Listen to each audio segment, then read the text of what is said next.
ছিল 27 ডিসেম্বর, আজকে শুক্রবার। এখন সকাল প্রায় 10টার কাছাকাছি বাজছে। সকালবেলায় বেশ ভালো রোদ উঠেছিল বলে আমি ওয়াশিং মেশিন চালিয়ে দিয়েছিলাম, কিন্তু বেলা বাড়ার সাথে সাথেই বেশ ভালো মেঘ করে এসেছিল। এদিকে আমার হচ্ছে চিয়া সিড খাওয়া হয়ে গেছে, অসীমার রান্নাবান্নাও হয়ে গেছে।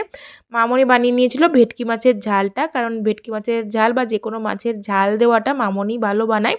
অসীমা ঠিক অতটা বানাতে পারে না, সেই জন্য যখনই কিছু সর্ষে দেওয়া হয় মামনিই বানায়। তারপরে হচ্ছে আমরা আমাদের ইউটিলিটিটাতে হ্যাঙ্গিং হ্যাঙ্গার লাগাবো, সেই জন্য একজনকে কন্ট্যাক্ট করেছিলাম।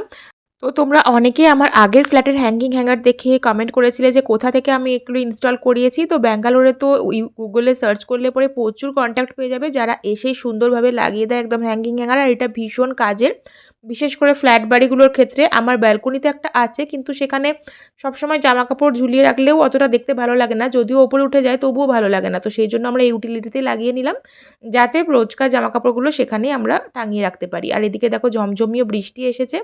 আজকেই হ্যাঙ্গিং হ্যাঙ্গার লাগিয়েছি, আর আজকেই সেটা কাজেও লেগে যাবে, কারণ জামাকাপড় প্রচুর কাছাকাছি হয়েছে, সেটা আর ব্যালকনিতে মেলার দরকার পড়বে না। এরকমভাবে ইউটিলিটিতেই মেলে দিলে পরে এমনিতেই তো ড্রায়ারে শুকিয়ে যায়, যেটুকু বাকি থাকে সেটুকু ইউটিলিটিতে মেলে দিয়ে এরকমভাবে ওপরের দিকে উঠিয়ে দিলে কোনোই অসুবিধা হয় না।